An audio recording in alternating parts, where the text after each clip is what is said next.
It is so much fun to be here today with Corey and Ted, and we are going to be talking about C.S. Lewis and the Space Trilogy. And at some point, Kyle might join us. I don't know; he might be too busy today to get in here. But we had talked before. Ted and Kyle and I had talked before about the third one of the Space Trilogy, that Hidden Strength, and we decided we should do the whole trilogy. So my first question today is, of the three books of the space, well, first of all, let me ask this question. What do you think was the main theme of the trilogy?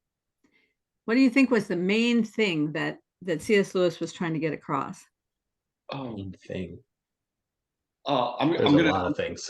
Yeah, well, okay. So here's one that I'll start out with, Karen, which is funny, is that I think that he would actually roll over in his grave at the fact that we all call it the Space Trilogy, um, because I think that he would have rather it be called the Cosmic Trilogy or the Heavenly Trilogy or maybe the Ransom Trilogy, um, because at least in the first two books, I think one of his primary notions is to get rid of the idea of space, right? So that when you get out of, say, our beleaguered planet, that you just end up in this sort of dead vacuum, but rather that past Earth there's more life and joy. And so I think maybe his main point would be I think his main point is something just is he's trying to tell a fairy story. He's trying to tell a modern fairy story. I think that that's what he's trying to do. And so he's using space as a way to move sort of this everyman character, Ransom, who is the same kind of person as C.S. Lewis, right? He's a Oxford Don, to move him through these fantastic scenarios to give us, say, another look at the world and sneak some of the really important ideas in, say, from the discarded image that he writes about in the discarded image and the abolition of man. So that's the positive side, is what he's talking about in the discarded image, and the negative side, the abolition of man. I think he's trying to present both of those to us in a way where they're palatable enough to us to consider them in our own lives, rather than seeing them, say, as merely academic or political. Yes. Yeah, I think I would agree with that assessment. Maybe the way that I was thinking of describing it is, I think he's really got this project going on where he wants to baptize the modern imagination. And he wants to Mm. retrain the way that we think to be able to see by way of the patterns that are more reflective of reality. Because there's this idea that the way that we think culturally has become more and more abstracted from and divorced from reality, and the way that reality is filled with all these symbols, these patterns, um And that spirits. can, yeah, well, yes, and well, yeah, we'll get into that, won't we?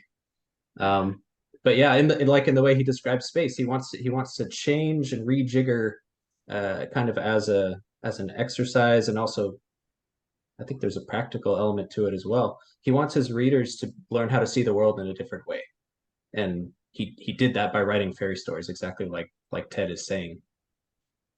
So This is, I almost see this like a precursor to his ultimate project, which was the Chronicles of Narnia.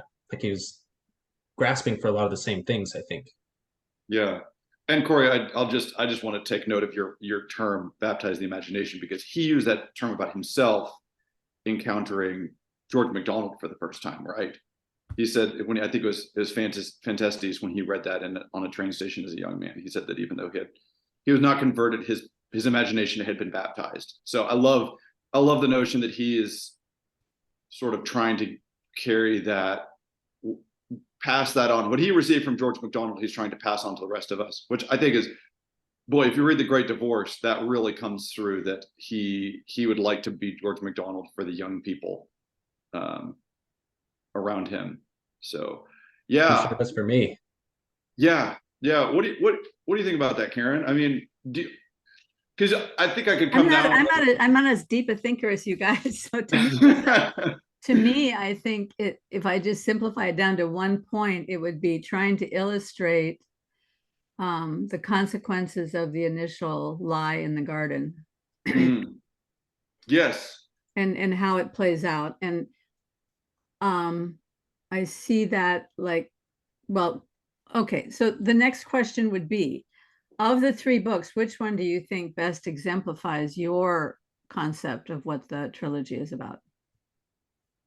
I think it would be a mistake to take any individual book as encapsulating the wholeness of it. I know my favorite one, if I want to put it that way, is definitely the middle one, Paralandra, which Ted and I have talked about a little bit before. But you almost have to understand all three of them, even though I don't know if he had this in mind when he started writing them. Um, they're a whole, all three of them together. We talked about last time how he actually follows the same pattern as Dante's Divine Comedy in these three books. And you can actually look at them as an inversion of, Dante starts at the bottom and rises to the top through the Divine Comedy. Here it's actually the opposite. He starts at the top and works his way to the bottom as the books progress. But I think, I would suspect that he did that intentionally.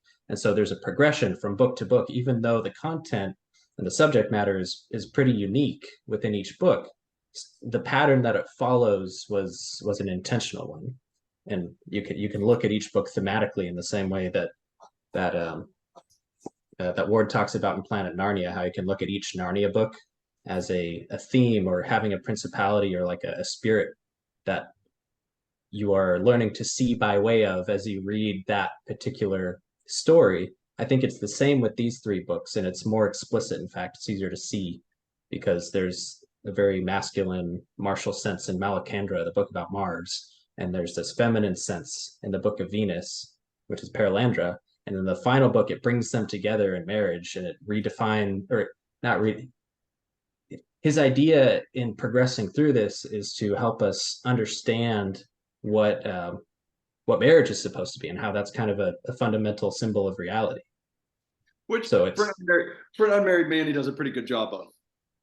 right. I It's don't know not how he had flawless. these insights. It's not flawless, but he's got quite a bit of insight for someone who hadn't been married at that point.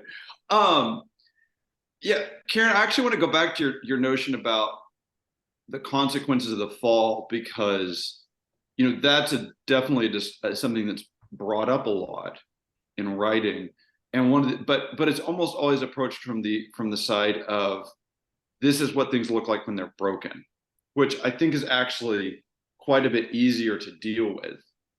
It's maybe more obvious, I would say, and you get this. I was thinking more in terms about this is how to break something. Well, so okay, interesting. So what I was going to say is, you see this bring up the Divine Comedy and the fact that like everyone reads the Inferno, and then maybe 10% of those people go on to read the rest of it because there's something accessible and obvious about brokenness.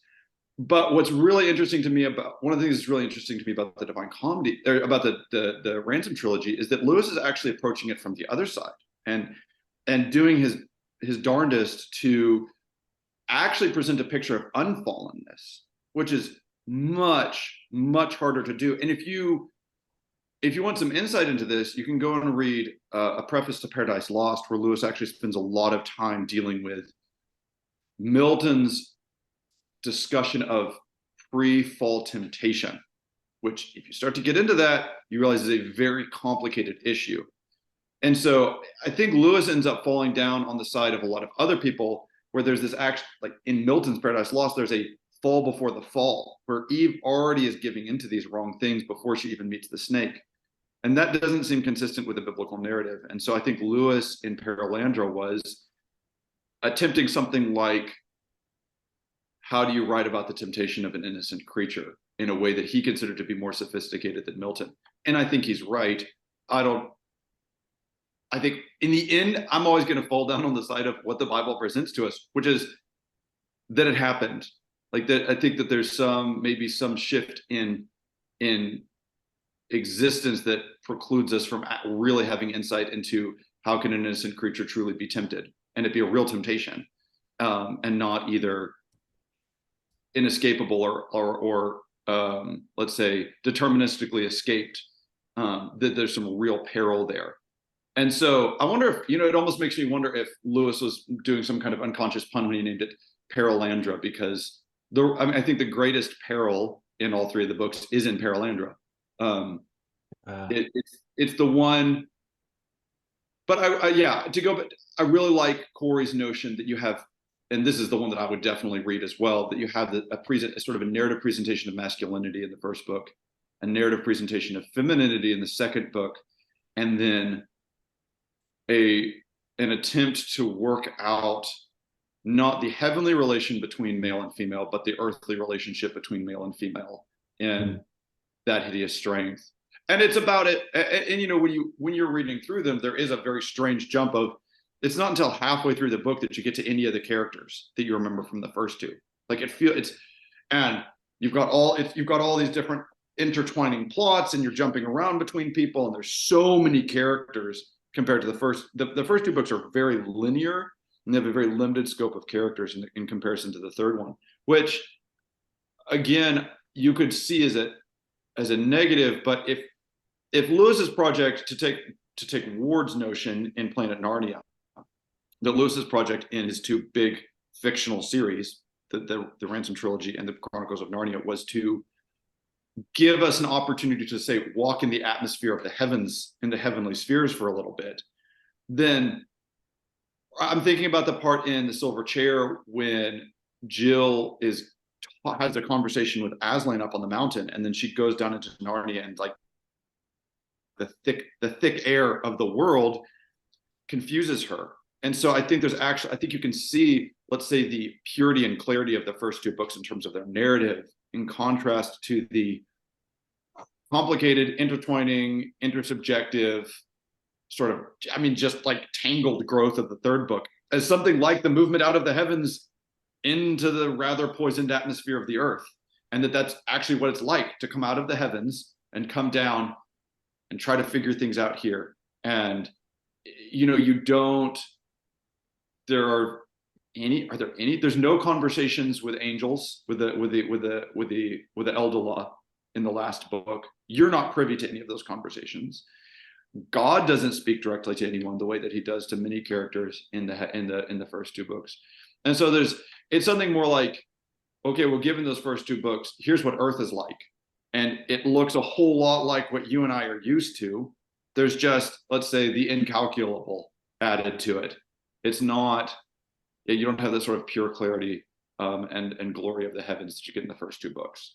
So, well, there's certainly a preface to that in Paralandra, though, that I want to talk about in a minute. But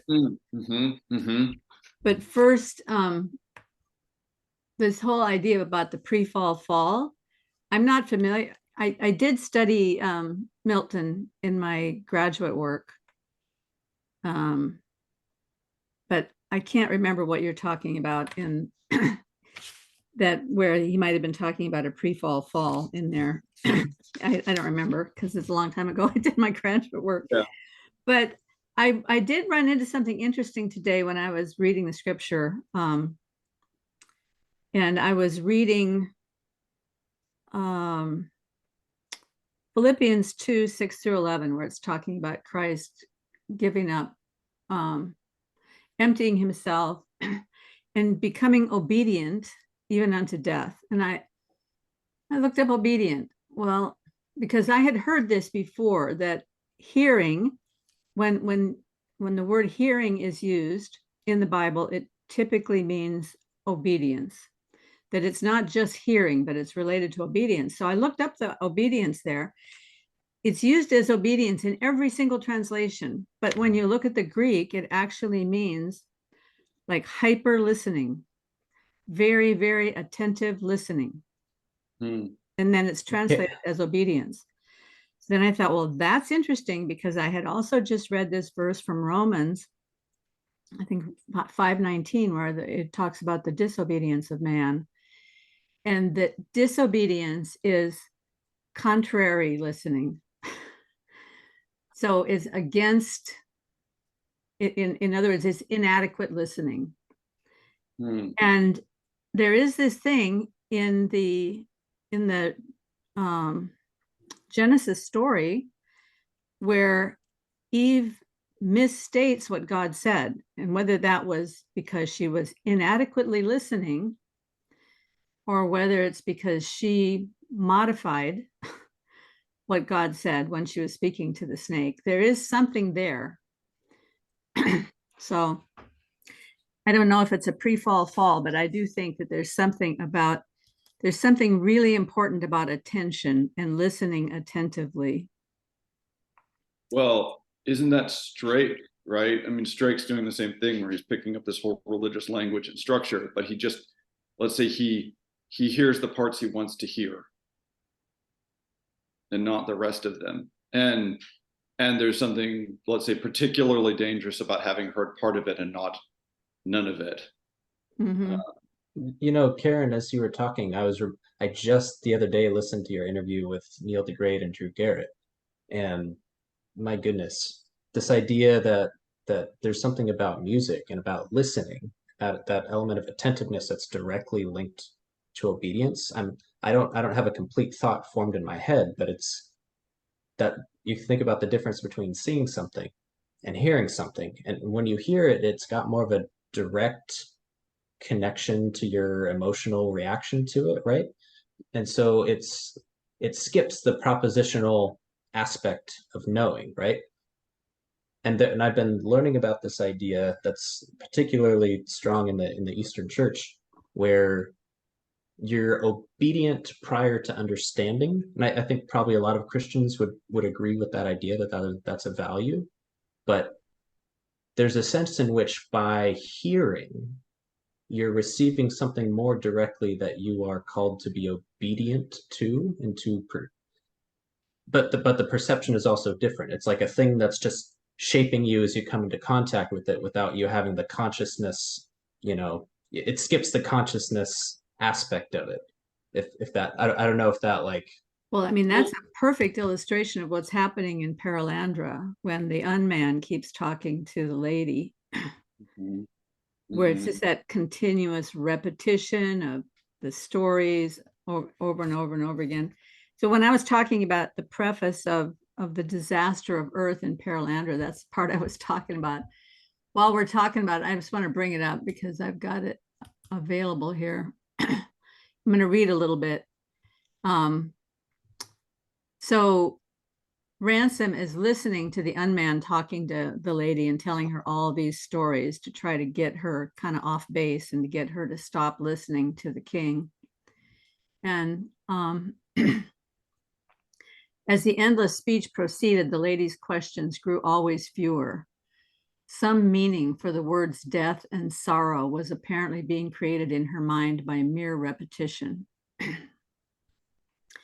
And then Ransom goes on to talk about how he finally figured out what all these stories are about. It's always about these brave women that go off and do amazing things, and they have all this support and from their cohort. And what emerged from the stories was rather an image than an idea. The picture of the tall, slender form, unbowed, though the world's weight rested upon its shoulders, stepping forth, fearless and friendless into the dark, to do for others what those others forbade it to do, yet needed to have done.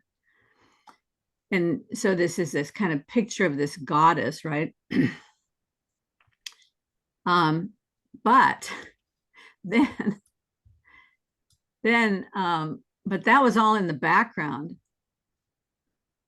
So let me see if I can, I don't want to lose this now. I've got this weird, sorry, I've got this, my Kindle on my iMac is kind of glitchy, so it keeps flipping pages on me. So then he says, he goes on to talk about what a man is like, that this is creating, even though man is never mentioned by the unman, man is nevertheless being drummed into her head through these stories. And it's this description of man. I thought I had clipped it out. Well, like, here it is. No word was directly spoken on the subject, but one felt them there, the men, as a huge, dim multitude of creatures, pitifully childish and complacently arrogant, timid, meticulous, unoriginating, sluggish, and ox-like, rooted to the earth almost in their indolence, prepared to try nothing, risk nothing, make no exertion, and capable of being raised into full life only by the unthanked and rebellious virtue of their females. It was very well done. That's exactly what I hear the young feminists talking about these days. That's the exact description they give of men, and women are doing all the emotional labor. Women are doing all the work of holding the world together. Check this out. So like a couple of things to point out with that.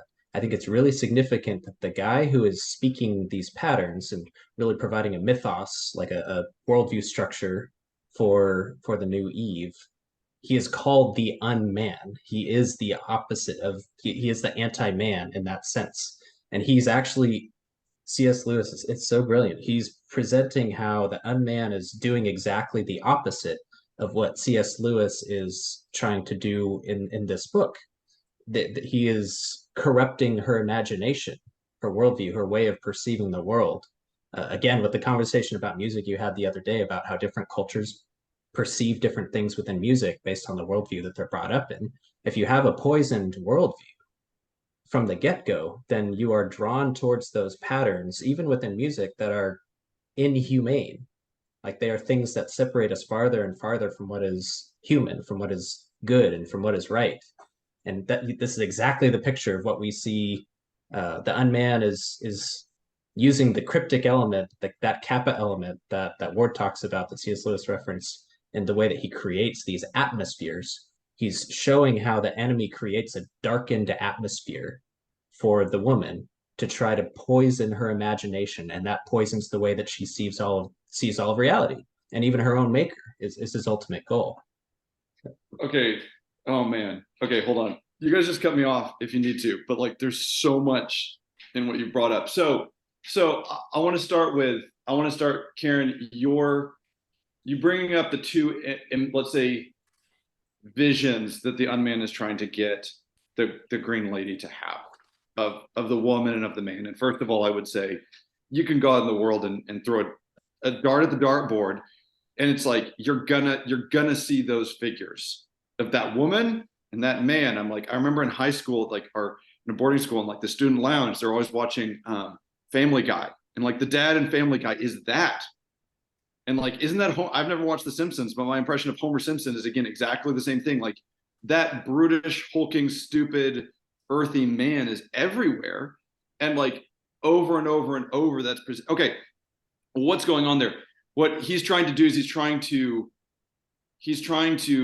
bring out the masculine virtues in the green lady, and he's trying to poison the image of masculinity. Now, what's interesting is that's what the unman is doing. What's going on in the story is that Ransom, as a man, is encountering the sphere of the feminine. And what happens to him? He starts out as this awkward, piebald man, right? He actually is a lot like the man that the unman describes. He can't walk, right? He's being reborn. There's several times he's reborn in Paralandra, but he's being born of a woman, right? It's like he's being born on the planet Paralandra.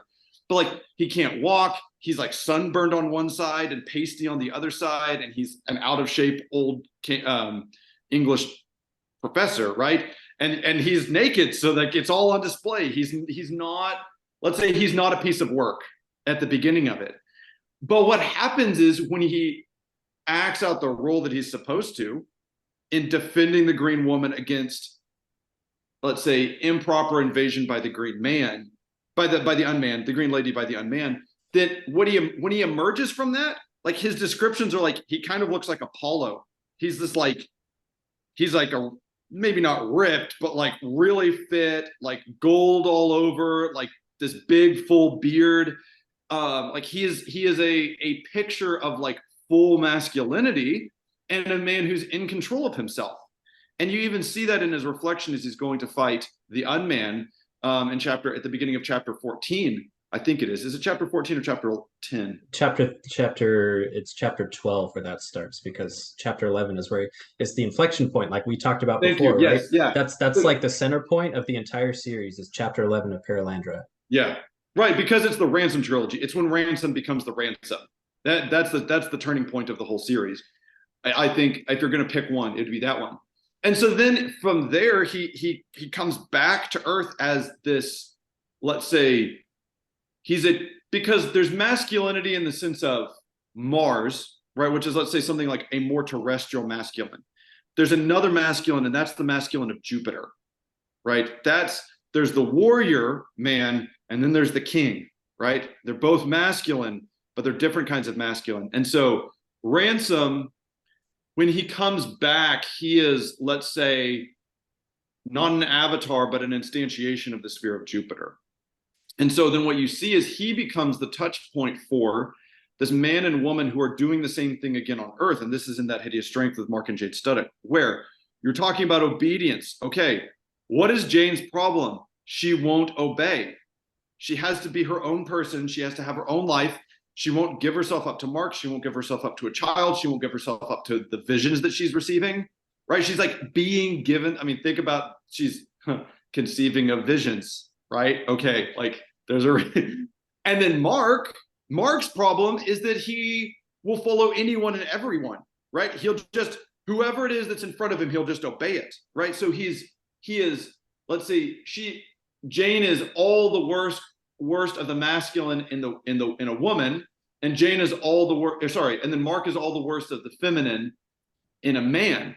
And what has to happen to the two of them is that they both have to get all of that worked out in one way or another. And so you have this interesting bouncing back and forth, right? Ransom is, let's say, raised to glory by his encounter with the heavenly feminine. And I know that there's been some discussion, like Nate Heil has been bringing up the divine feminine, and he and I are going to be talking about the divine comedy, so we'll get to hash all this out. It's not the divine feminine, it's the divinized feminine, which is a completely, that's a really good distinction to make.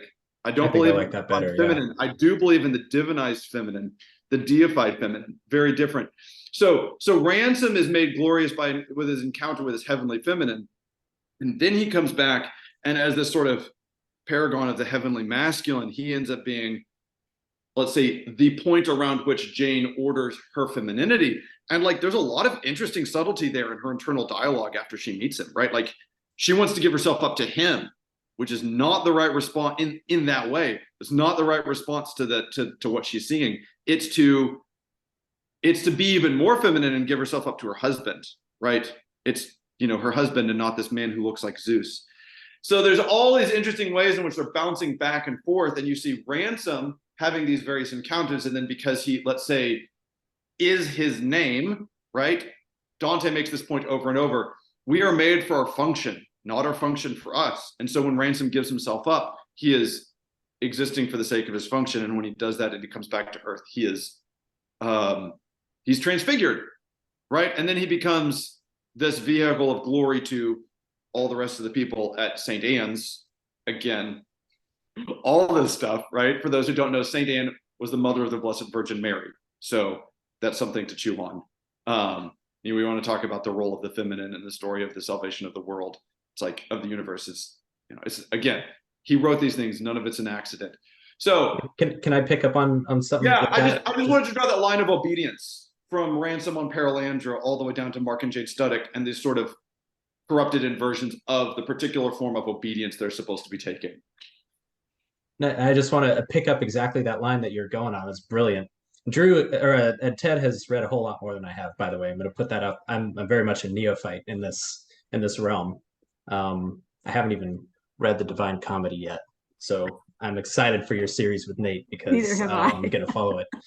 But check this out. So when you're talking about when Ransom has to encounter Jane and Mark doesn't actually directly encounter Ransom. He has to go about it another way. But one of the things that's brilliant about C.S. Lewis, he's always got these ideas going through his head about a person's perspective and the way that your worldview works and your imagination. There's, from a cognitive science perspective, there's I'm trying to figure out what the best word is for that, because there are different people that dance around this idea that your worldview is a real thing. Like, even though it's abstract, it's a real thing. And Jordan Peterson is kind of the one who gave the substance for me. But it's a thing that can be broken down, and it's also a thing that gets built up. And it gets built up into it follows after a particular pattern that it gets exposed to. And you can get into the complexity theory that Vervaeke is talking about with like the emanation and the way that consciousness works is it breaks down and it builds back up after the pattern that it perceives. So what you see with my favorite line, I think, in the whole trilogy is in that Hideous Strength, when Jane encounters the glorified ransom for the first time, she has this suspense building up, and then she enters into the room and sees him. And in that moment, it's so significant for her that C.S. Lewis actually repeats the same sentence twice within the same couple of pages. He says, from Jane's perspective, she knew she had been undone. Anything could happen now, because it was a moment of, and there's a lot of debate of good and bad ways to use the word trauma, because it's kind of a buzzword nowadays.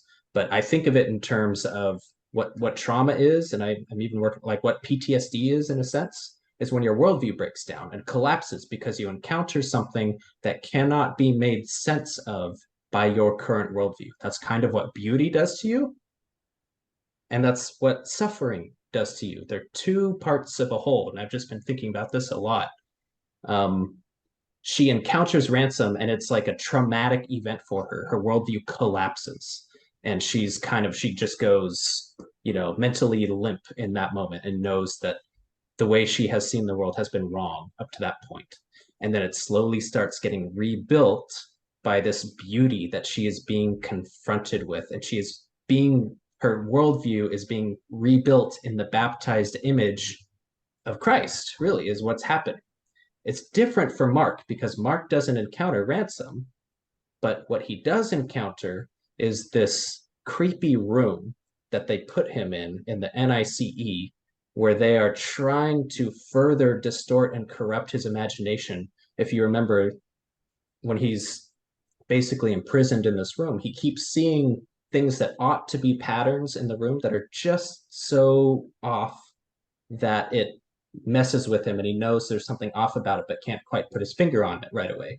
And it's in a way that's supposed to teach him by experience. Their evil intent with him is to show him that there is no such thing really as a good pattern or a proper pattern. They're trying to destroy his capacity to even perceive goodness in patterns, and he rebels against it. There's this critical moment where they put a crucifix with Christ on the floor, and they tell him to stop on it, and he refuses to do it. And what he says is my favorite line in the entire trilogy, where he says, looking at the crucifix, he says, "It's all bloody nonsense, and I'm damned if I do." Yes. Yes. It's like, yes, every way, yes. Every possible way, yes. Well, okay, Corey, I love what you're saying, because there's a couple of things there that I want to use to strengthen what you're saying. One is, I think that Mark's path to redemption is suffering, not beauty. So you're talking about beauty and suffering being these things that break your view, right? That undo you. And Jane, it's this encounter with ransom. Mark, it's suffering. It's his imprisonment and their attempt to spiritually kill him, because that's what they're attempting, is spiritual homicide. They're trying to, which they're doing by trying to destroy his notion of the normal. Like, I can't overemphasize that point. Normal. Okay. Okay, but one of the things that I wanted to say is that moment in which Jane realizes that anything could happen, that's not, in as much as that looks like it's a moment of passivity, it's actually not, because there's at least two other passages in Lewis's corpus to compare that to. The first one is when the four Pevensey children are at the table in the Beaver's house in The Lion, the Witch, and the Wardrobe, and the first time that the name of Aslan is mentioned. Yes. And he goes through and he describes each of the children's responses to it. And so the three children who don't know who Aslan is, but have not had, let's say, communion with the White Witch, because that's what Edmund has had communion with the White Witch. He's eaten and drunk her food and drink. It's like, yeah. His imagination has already been poisoned. He's been poisoned. And so their response to the name of Aslan is completely different. So it's not, let's say, it's not morally neutral the way that you respond to an encounter with something like that. The other one is the creation account in The Magician's Nephew, where you have Diggory and Pole and Uncle Andrew. And so they're being presented with this scene of unfolding glory and wonder, which is the creation of Narnia by Aslan. And they're all seeing the same thing, but Uncle Andrew despises it. because look, there's an is there when we there's a perception, and then there's an action of the will in relation to our perception. And this is what Father Gerard Manley Hopkins was on about with inscapes and in-stress, is that you see, but then it's not even judging. And so Uncle Andrew refuses it. He does not want it. And what that does is, when the animals are given the gift of sentience, he cannot hear them. Like he can't hear. So brilliant. He can't hear their speech. Like he hears. Put that together. He hears buzzing and growling and whirring sounds, but he cannot hear what they are saying. Right? It's because attention itself is an act of will, right? Yes. It's so foundational to everything, the way that we see the world and the way that we're able to perceive the world.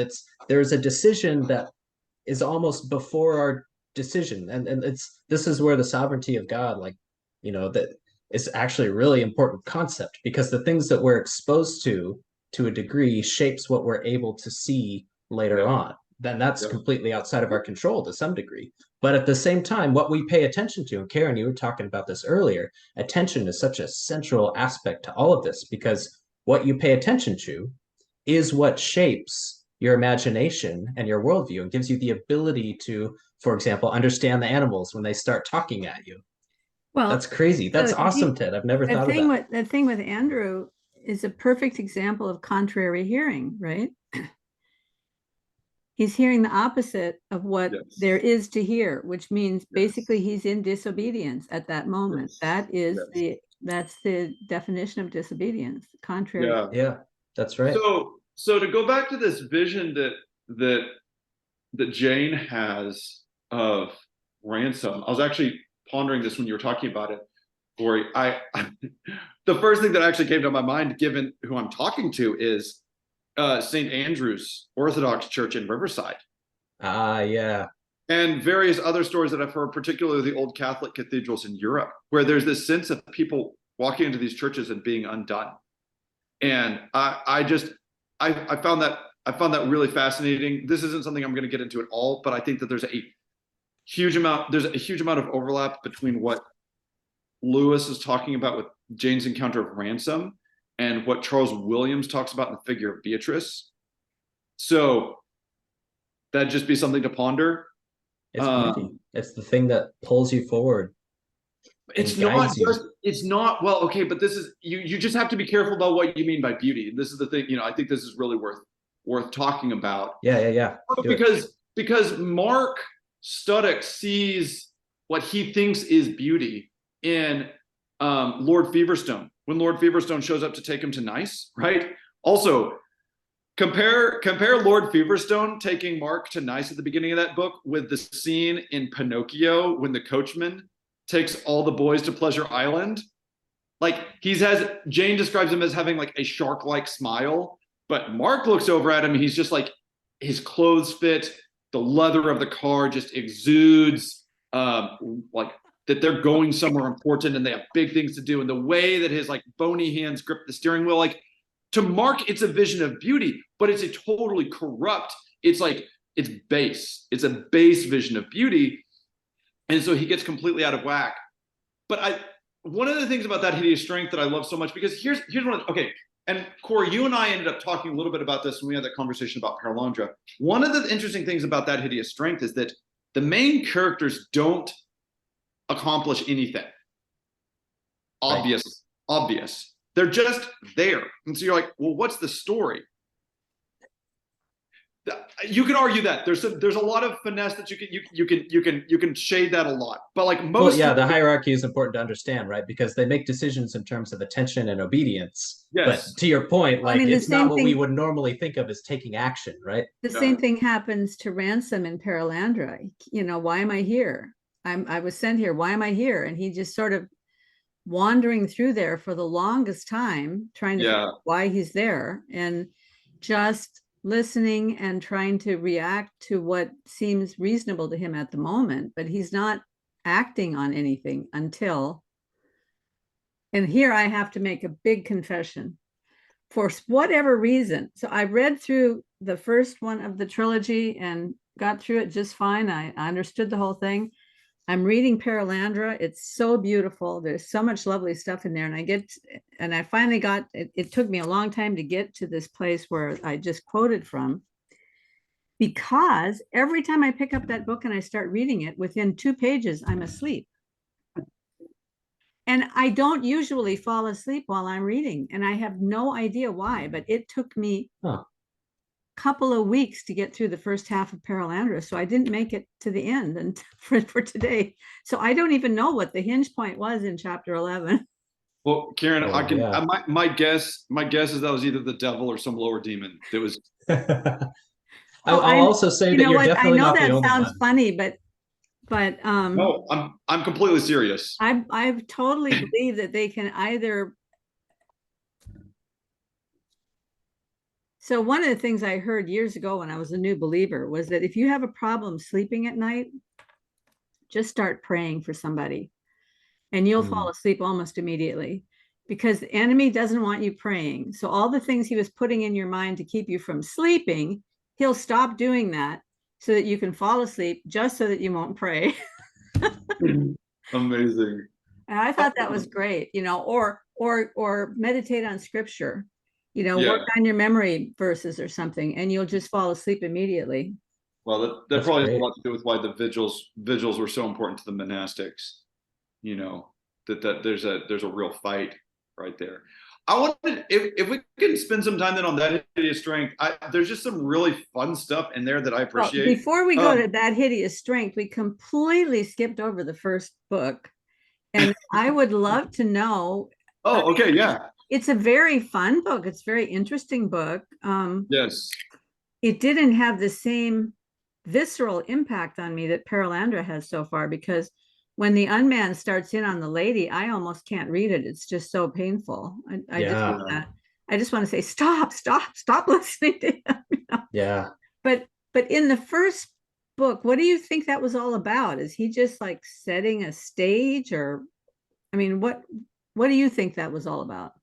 Well, part of it is, and Ward talks about this a little bit as well in his book, Planet Narnia. Lewis didn't have a plan to write the whole trilogy when he wrote the first book. He actually had an agreement with Tolkien. Oh, that's that if right. They he, wrote it as a bet, right? Yeah. yeah, he wrote, if Lewis was going to write a book about space travel, and the agreement was Tolkien was supposed to write a book about time travel, and Tolkien never followed through. And so Lewis was like, well, I guess I got to continue this story. And so it turned into this thing. But I think that's part of why that it feels different at the beginning. But I think that the theme of baptism of imagination is really developed in the first one, because it's Ransom and his imagination itself that's being baptized, like this idea of space as not being an empty void, but rather being full of light and full of the music of the spheres. And I think that's kind of the main theme. It's like discovery. And you see, again, this moment of worldview collapse and rebirth a couple of times in the story.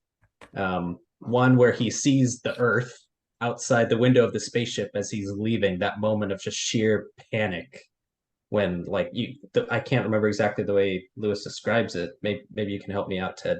And then also the moment when he's birthed out of the spaceship onto the surface of Malacandra, and all the imagery is right there. He's birthed out of the bottom of the spaceship, and he's just assaulted by random colors and patterns that he doesn't understand. And there's that great line where, because of course you can't actually see something unless you know roughly what it is a line that C.S. Lewis throws in there.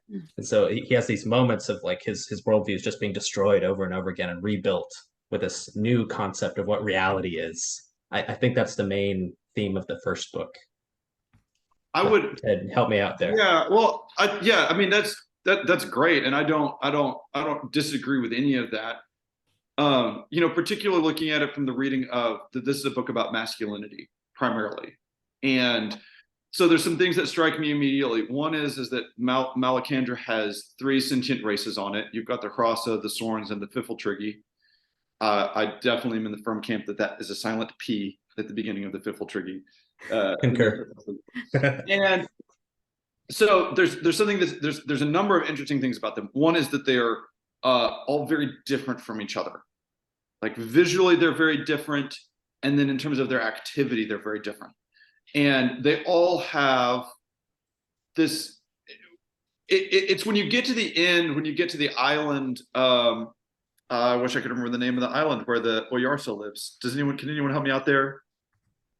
It's going to come back to me in a second. Anyway, there's this island where the Archon of Mars, right? So it's the angelic being that has been given the rule of this planet.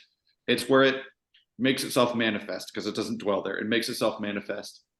Meldalorn, that's what it's called, Meldalorn. Yes. And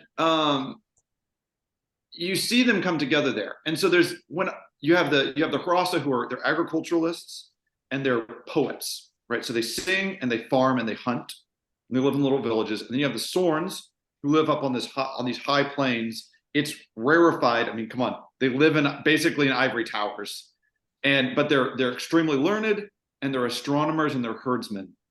And then you have the Fiffletriggy, who you only encounter a little bit, but they live down in the deep parts of the planet. They mine and they make things, they craft things. So one of the things that Lewis is doing there, I think, is he's trying to present, he's presenting a world that is not fallen, but dangerous, which is extremely important, first of all, in terms of, because if we think that danger is equivalent with moral evil, we're all sunk. And the same with suffering. Pain and suffering are not moral evils. If we think that they are, we're done. And just like read Jacques Ellul, if you want that, in the Technological Society, he's got this piece at the end where he talks about the notion that the goal of humanity is to increase happiness and reduce suffering. And he's like, if we get to the point where we can do that chemically or electronically, we're just done. We'll cease to be human. We will cease to be human. So he's doing a couple things. One is he's presenting unfallen hardship, right, which is a real thing, and he's trying to present it, I think, in a way that's deeply compelling. He's presenting because masculinity is, in a particular sense, primarily focused outward on things, right? So as a general rule, I'll just say this as a general rule, I think the pattern is something like the work of the feminine is internal and the work of the masculine is external. You see this on a basic biological level, right? Where women, when they're bearing children, do a whole bunch of work inside themselves, right? That men simply cannot do, right? And that actually pregnancy then prevents them from doing certain external work that has to be done. And so you're in my reading of it, it's something like if you took sort of the English Shire village, where people have various men in the village have various trades and professions, and then you transported that or transposed that to some sort of science fantasy setting, you would get these three races who are all living in this sort of unfallen economic harmony, in which they're all have these slightly overlapping but differentiated patterns of life. They're capable of, because Ransom is going over and over, who's ruling here? Who's in charge? Do you envy the others? Are you trying to take them over? So he's got all these poisoned patterns of male interaction in his head, and he can't figure out why it is that, say, the Fiffletriggy would just make stuff because they like to, or why it is that the Sorns don't rule the Hrasa because they're more learned than them. And so yeah, on. notice that he Isn't assumes that the highest exactly the rulers are same the picture, though? I mean, did he already know the main story of Lord of the Rings when he wrote this? Because isn't it also Middle Earth, the elves, and the dwarves? There is a lot of that. I think because that's the Rasa would be like the Middle Earth people, and the Sorns would be the elves, and the Fiffletriggy would be the dwarves. Yeah, there's a lot of similarity in those patterns, and I'm sure he had something like that in the back of his mind. I don't think the Lord of the Rings had been published, but he was still talking to Tolkien while he was writing these. I think they're just drinking from the same well, like in terms of the way that Tolkien constructed those the beings of Middle Earth. I just had a conversation with Emma that I think I probably just published while we were on here on fairy stories by Tolkien, and like it's hard. The Cauldron of Story. When you read that in terms of, say, the contents of the Lord of the Rings, you notice there's much less discontinuity between what came before and what he wrote. We're all just blind to everything that he wrote before. His notion of elvendom, of fairy, is actually much more like the elves and dwarves of Middle Earth than we think, because because fairy splits and you end up with high fantasy of Tolkien and this sort of degraded Victorian cowslips and daisy fairies of, you know, obnoxious coloring books that people give my children. And we don't see that they lived together at some point. And so I think, yeah, I think in terms of the similarity there, Karen, I've seen that several times. The Fifiltriggi in particular really feel like the dwarves. But Tolkien's races are sundered, right? They're not living in this unfallen harmony that the people of Malacandra are living in. Particularly when you read the Silmarillion, there's a like this deep sense of disconnection and tragedy between those peoples. So that's one part of it. You've got all these races interacting in the way that they're kind of pursuing these different but complementary means with each other and living in this organic harmony that really reminds me of sort of maybe never fully instantiated, but the vision of village life, basically. And then you have, to me, the high point, one of the high points of the book is when they go in front of Oyarsa, and Weston and Dick Devine are there, and they have to explain to the Oyarsa what's going on, and Ransom is translating it in his really poor Malacandran. I mean, it's just so dang brilliant. Because what he's doing is he's it's working on several levels. Because Weston comes forward with the sort of imperialist, materialist, scientific conquer the stars story that sounds really compelling when he says it, but it's sophistry. And so Lewis has presented this. Sounds very modern, though, doesn't it? It's deeply modern. Yeah. Well, we pick it up again in that Hideous Strength when Lord Feverstone, who is Dick Devine, says, you know, that we're approaching man immortal and man ubiquitous. Which, if you're wondering, that's transhumanism. If you want to know what the deepest enemy of the whole trilogy is transhumanism. Like it's the spirit of transhumanism that is threading its way all through there. Emphasis on the spirit. What'd you say? Emphasis on the spirit.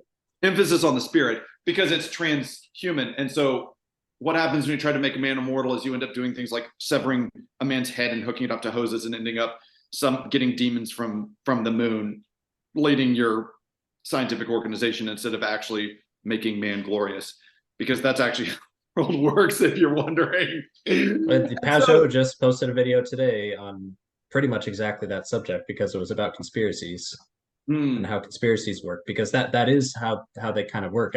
It's frustrating, I think, to listen to people talk about conspiracies to me, because there's always this base assumption that there's like an explicit cabal of people making all these plans and like getting their minions to do their bidding, when that's not the case at all. It's an idea that everybody is united by. It's a principality, it's a spirit, it's a thing that everybody can look at, and in a disaggregated way, sometimes in a centralized way, but usually in a decentralized way. Everybody oriented towards the same thing starts behaving in a way that looks coordinated. And this is this whole idea of complexity theory again.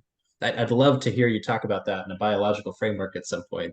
Well, what pops into my head right there is this whole idea of the false flag operation. The spirit that is inhabiting the spirit that's causing all this conspiracy is the same spirit that is clouding our minds so that we get all concerned about this elite cabal. Right? Shift your focus off ourselves and our own responsibility as individuals on this planet, and shift our focus over onto this elite cabal. Then we can get all worried about it and nervous about it, and then we can look like fools when we're proven wrong. And that's the kind of thing that happens in politics all the time. Set up this straw man that we're all attacking, that we're all afraid of, and then all of a sudden, poof, it shows that we're just ignorant savages. And then it switches over to the other side and they do the same thing. And I mean, we see that happening everywhere. Yeah. So, and back to the worldview thing, that poisons your perception of reality such that you become blind to what you're actually supposed to be doing. It's not even a thing that you oppose. It's just a complete non-factor that you don't know how to perceive anymore, because you're so focused on what you think the enemy is. And you end up looking foolish, certainly, but the enemy's intent is not that we focus on this, it's that we don't notice this, what we're actually supposed to be doing. This idea of Saint Anne's as Yeah. being passive in a sense. Like in one sense, they're passive because McPhee always wants to take the active route and go arm themselves and go attack physically the NICE or something like that. But what they actually do is they remain obedient in a way that they don't fully understand. Like it comes before understanding what's actually going to happen. But by being obedient with the little piece of the puzzle that they're given, that is what enables the spirits to come down, the angels to come down and do the bidding of Melildil, which ends up looking a lot like a eucatastrophe. And it's this crazy, miraculous thing that comes out of nowhere and is totally unexpected. It never happens the way that you anticipate. And What yet, you just described there sounds like Ted Lasso. Have you seen? I haven't seen. I've only seen the first season, so I don't do know. angels Season do 2 angels and come 3, down? that's just like that's just like a capsule. If you could represent that in the world with lots of vulgarity. So okay, but what? Okay, we'll go over to what you guys are talking about because there's some really wonderful stuff in that Hideous Strength. One of the things that I think Lewis does really well with the NICE, with the NICE at Bellbury, is at first it does seem like this cabal, right? It looks like a cabal, but the longer you spend there with Mark, the more you realize that actually no one's in the driver's seat, right? You get all the way up to Frost and Wither, which if you want to have some fun, compare the names of the people at Bellbury and at St. Anne's, right? So you've got Fairy Hardcastle and you've got Miss Ironwood, right? Those are types, those are opposite types. They're both single older women, one of them deeply corrupt and ogreish, the other one something like an abbess, right? This wonderful woman. Okay, and then you've got like Frost and Wither. Think about their names there. And if what Lewis is doing there is taking the dualism, the mind-body duality, and cutting one half of it off and then making that a person. So Wither denies the body, and that destroys him, and Frost denies the mind, and that destroys him. So you've got all these interesting pairs pinging back and forth between these characters. But when you realize that Frost and Wither, who everyone else views as being in charge, they're even trying to kill each other, right? They're like, they want to eat the other person, like literally at points it seems like. And I think that's a much better way of looking at these things than this notion that there's the people in the council room with their cloaks, right? Because what's happening is you just have these people who are trying to get a little bit further up, and the demons are more than willing to use that, which is why I am very firmly of the conviction that the political is a symptom of the spiritual in almost every case, that the political is a symptom of the spiritual. And I think that's what Lewis is trying to say, because from the outside, it does look like, what is William Hinks has this great line about, he's like, yeah, if you want to hang out with a bunch of foreign fascists trying to take away every Englishman's cow and wife, then go ahead, but I'm out. Is what he says to Mark Studdick about it. And it does look like maybe like something like a political coup or something. And it seems like this well-organized, and they've got their propaganda machine and they're doing all this stuff in the government. But in the end, no one's in control. And the way Lewis does it from a literary perspective, I think is beautiful. You see Mark Studdick's going on his journey. He gets arrested. He's being objectified. And he's always in terror of the fact that he's displeased these people who are above him in the organization. And then there's this one phone conversation that Wither has with some other character that we've met once or twice. And he presents him with this. He's like, just remember, he's the guy who's in charge of excavating for Merlin. And he's found the burial chamber for Merlin, and it's empty. And so Wither's on the phone with him, and he says, just remember that if you do anything that looks like you're stepping outside of your proper bounds of authority and responsibility, you'll be in major trouble. And if you show anything that looks like a lack of initiative and anything other than undying support for the organization, then you're also sunk. And you realize it's like, the guy's doomed, obviously. I mean, they're just like letting him hang around until they want to kill him. And he says, if you do a good job with this, maybe I could convince Miss Hardcastle or Mark Studdick that you're worth having around. And all of a sudden you realize everything everyone has said is a lie, because they've got Mark in prison. Mark has no idea who this guy is, but they've all been telling him that Mark's this higher up, who's displeased with the way that he's been acting. It's like no person is in the driver's seat. And I mean, what you end up with is the head, right? It's the head that's ruling everything. But I love it. I love the way that he presents it as That's obvious. yes. Yeah. Yeah. So anyway, I really and the connection between, so you have Lewis is lining up all these things of, let's say, this let's say political corruption being the result of spiritual corruption, spiritual corruption, and let's say rejection of wisdom or something like that being closely aligned. And so you've got all of these people at Bellbury who are all spinning out of control in different ways. You've got Fairy Hardcastle and her sort of ogreish lesbianism, and then you've got Strato, the eunuch, the Italian eunuch who wants to sterilize the world.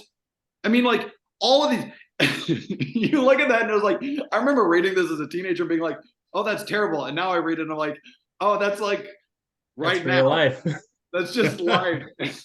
And one of the things that I think is great about it too is how he does all of that, and he shows a real picture of how things actually work, especially in a bureaucracy where you see this sense that everybody's organized along the same lines. And yet, even though most of the time there is no actual like cabal of people in their cloaks, there are spiritual realities associated with this that we in our materialist sense don't always know, don't always.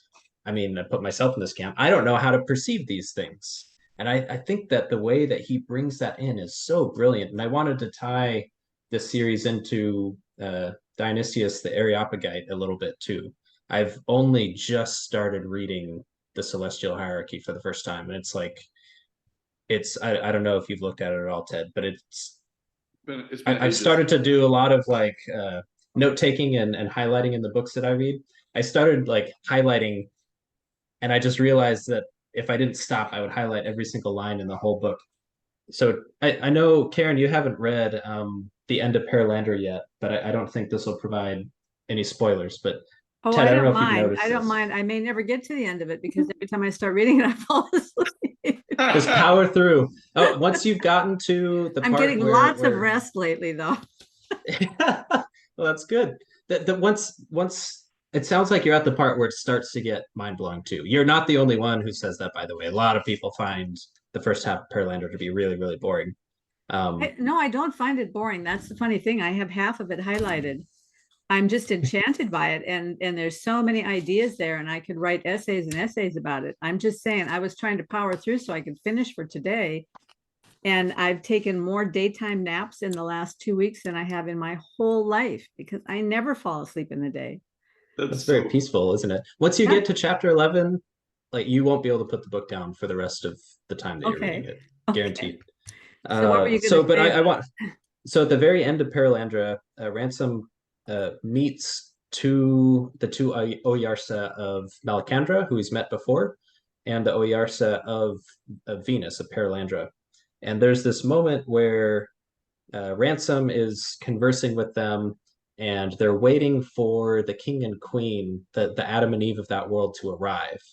And these two spirits, they're essentially angels, are asking Ransom, what's the best way for us to appear so that the king and queen will, have a sense of what they're looking at.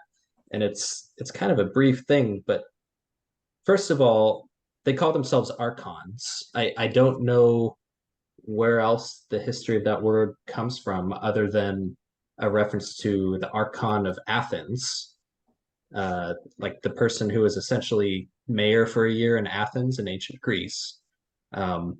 Dionysius the Areopagite, of course, in Acts 17, is one of the few Greeks that are converted when Paul comes and addresses the Athenians at the Areopagus, which is like the high place of philosophical debate where the archons, all the previous archons of Athens, were the ones that were invited to be a part of this gathering. So like they're like the philosophical elite of the most philosophically elite city in essentially the world at that point.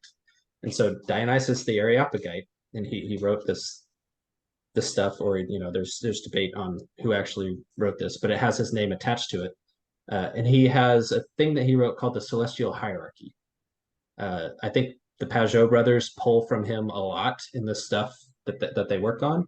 But I found he talks about angels. He has a whole concept of angels in this hierarchy that provides the foundation to a lot of our understanding of angels in Christian mythology.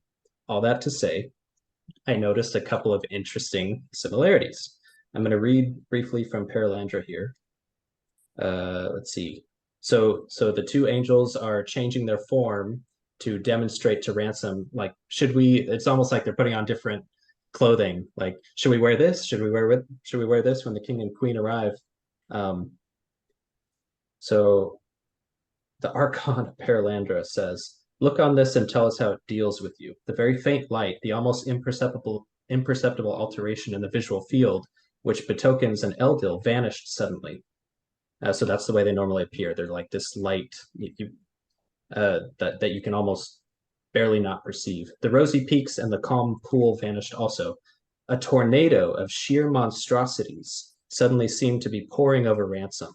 Darting pillars filled his eyes, lightning pulsations of flame, talons and beaks and billowy masses of what suggested snow volleyed through cubes and heptagons into an infinite black void.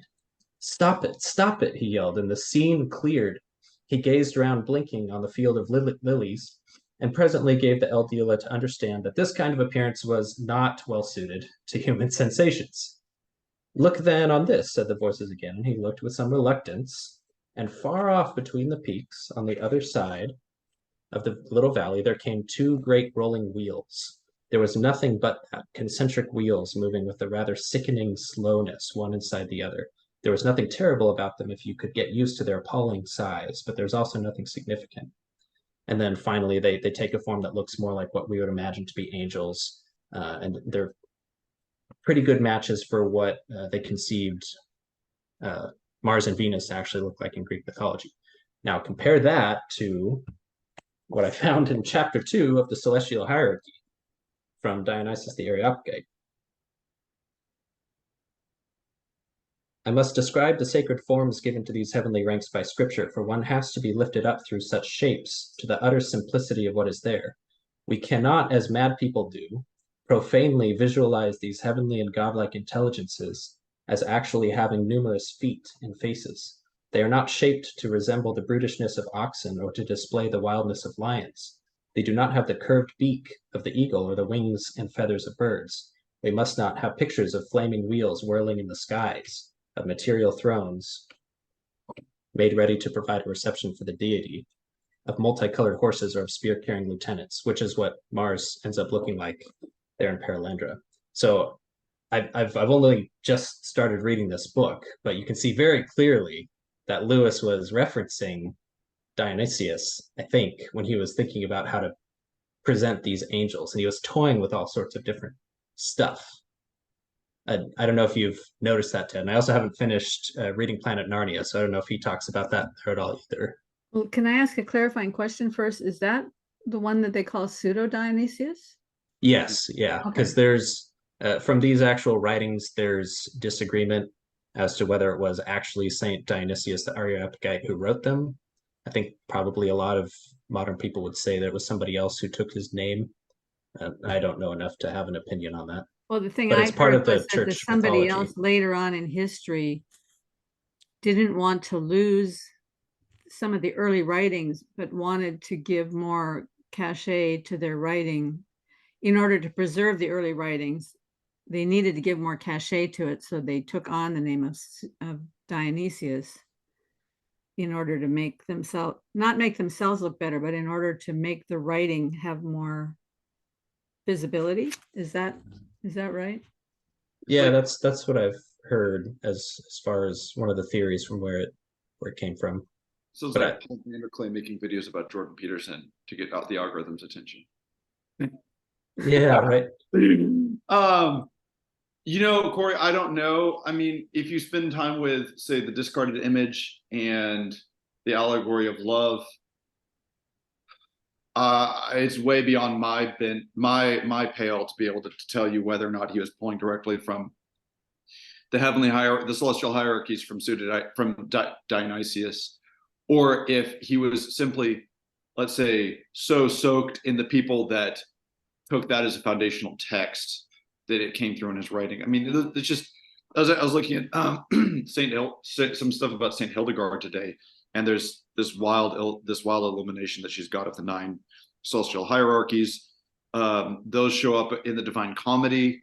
I mean, that stuff. I think it's the 9 hierarchies are there. Daniel Toma talks about them. Karen, I don't know if we'll get into that next time we talk with him. Probably not, but he brings up the 9. It's a hierarchy it's a trinity of trinities. So you've got 3 sets of 3 angels. That this is where we're getting what we're getting from Saint Dionysius, and he relates that threefold hierarchy to the ecclesiastical and the hierarchy and the hierarchy of the laity. So, I mean, that stuff is so deep in the Latin West that when you take someone like C.S. Lewis, who spent his time with like his whole professional career with medieval texts, I'd be hard pressed to say, yeah, he's pulling straight from Pseudo Dionysius. But these ideas of, look, man, the medievals are so much more subtle than we give them credit for. Like, they didn't, when they drew pictures of angels the way that they did, they knew, the learned anyway, knew full well that they're just, it was for our sake that the angels took on those appearances. I mean, heck, this is what saving the appearance is about, and what the Galileo affair was all about. Was the medievals were deeply, deeply aware of the difference between appearances and reality. It's only us moderns who go back and look at medieval illustrations of the cherubim and think that that's what they thought cherubim looked like.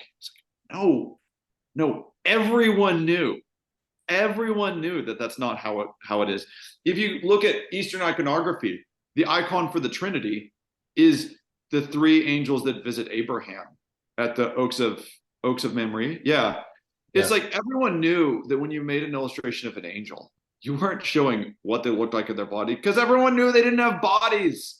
It's that particular vision, though, comes from Daniel and Ezekiel, right? Which were actual visions described by the prophets. So, it's not like they're just out of nowhere either. Well, and my little bit of exposure, say, from reading from the stuff that I was reading about Saint Hildegard, is that there's also visions. There are various mystics and visionaries in the Middle Ages that were seeing things that were similar. And so, yeah, I mean, it's like, how do you talk about spirits that don't have bodies? Because, as St. Thomas Aquinas says, all of our knowledge comes to us through the senses. And so there is this real difficulty in connecting with that which is invisible, that which doesn't have a body.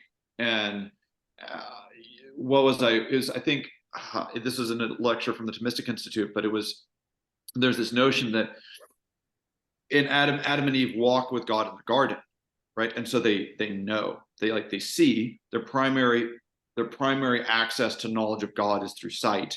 They're not experiencing the beatific vision, but they see God. Okay. And I think Lewis is presenting something like that with the Green Lady.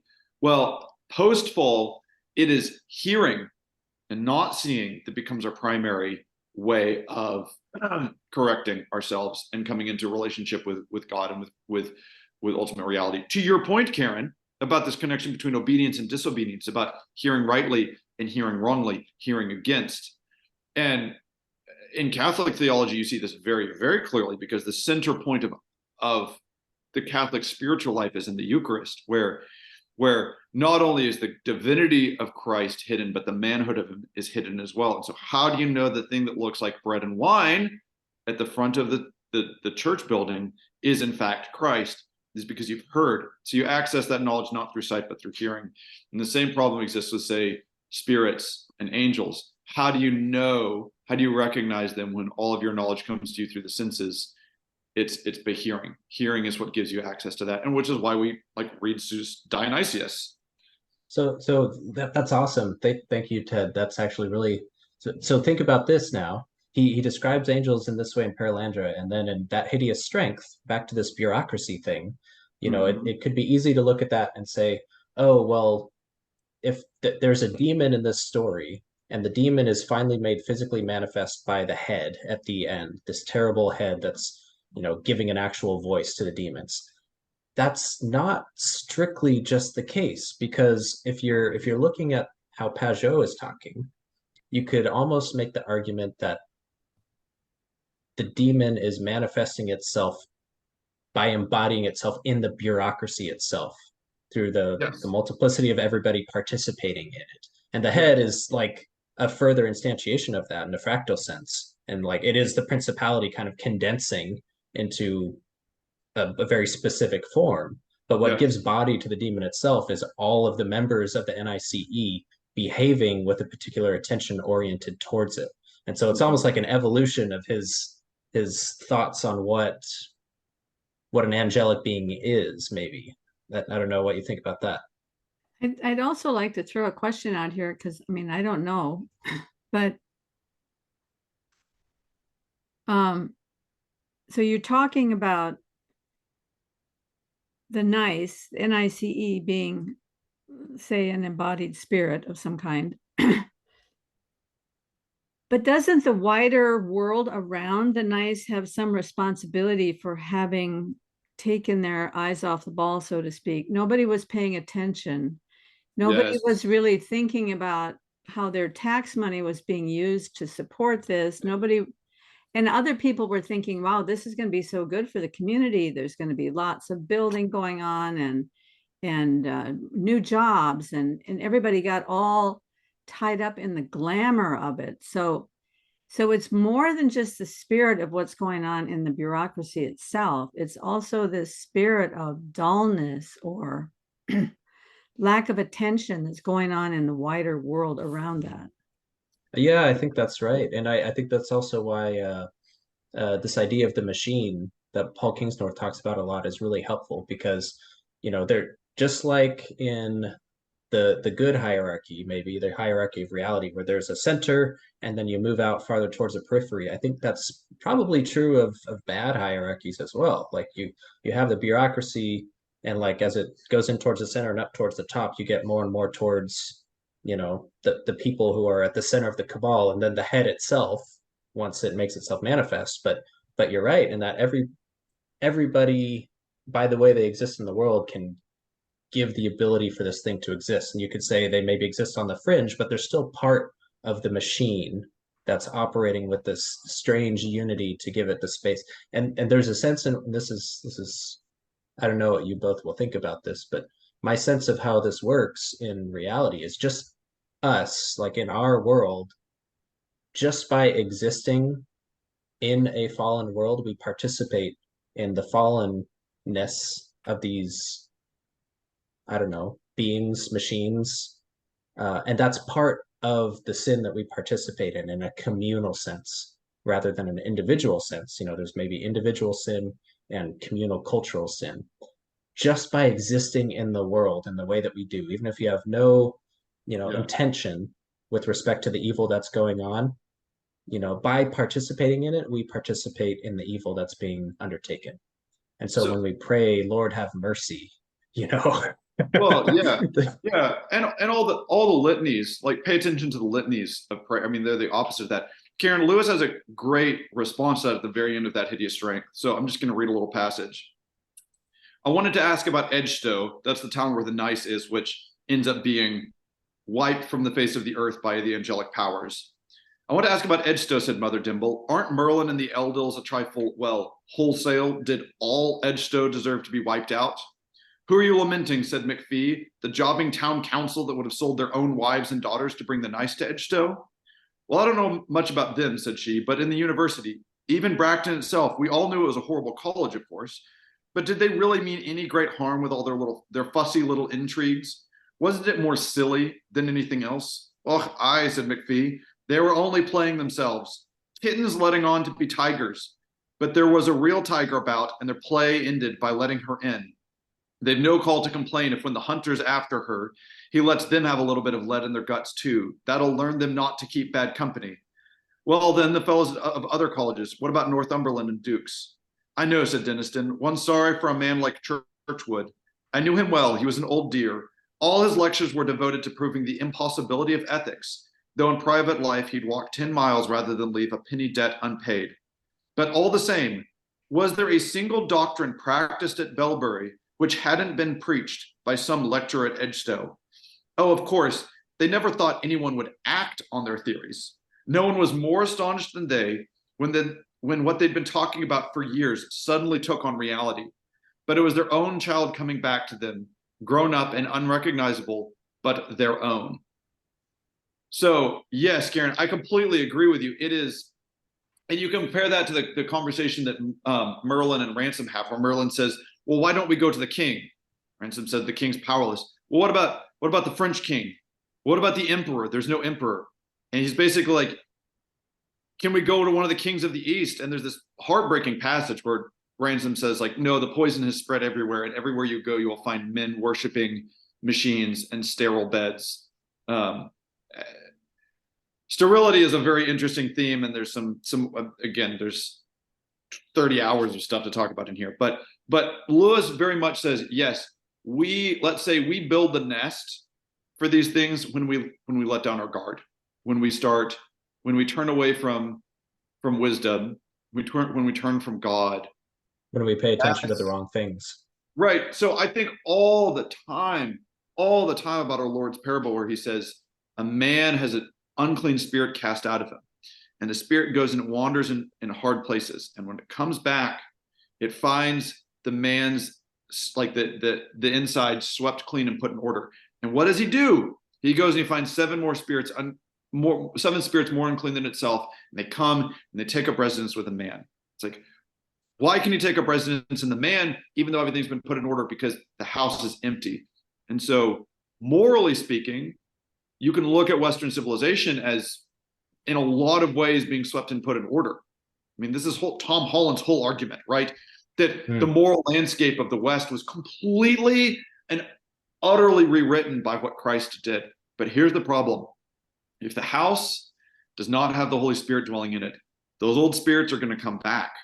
And it will have been our fault for not having kept the house swept, or for not having had the house filled, right? You can have your nice society, your good order, good morals, all of this stuff, have your society orderly and clean. But if the Holy Spirit isn't dwelling in it, you better watch out for what comes and nests in the heart of your civilization. And now, the other side of that is what Pajot says, which is that the world holds together because of the saints. And so St. Anne's, one of maybe the key lines of the book is, I think it's Camilla Denniston says, as one of the poets says, sometimes the altar must be raised in one place in order that the fire of heaven might fall in another. And that's what they're doing. And I think, if you'll forgive me, C.S. Lewis in his Anglicanism doesn't understand how this works all that well. So he has this notion of these people, these, let's say, spiritually obedient people coming together and being the defense for the world. And I'd say, yes, but that's the monasteries and the abbeys. It's like, that's what the Western civilization and the Christian East had for, 1600 years, is they had these men and women who are going off and it's like the Benedictines are praying all the time. The Carmelites are praying all the time. And like, I know that. And it's like, and so Pajot says that the end of the world and the saints being taken up into heaven is the same thing, that the world holds together because of the saints. And it doesn't take that many. Glory be to God. Like, that's what our Lord, I think part of what our Lord is saying when he says, you're the salt of the earth, right? It's, you can salt cure meat with like 3% salt by weight.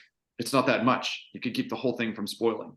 But when you take that rest of that salt out, when you dip down below, all of a sudden you make room for, let's say, the botulism and the spoilage bacteria, and rot sets in and it gets putrid. And no one wants to be there for it. So absolutely, like we're making a space for it. It's not as though it's them.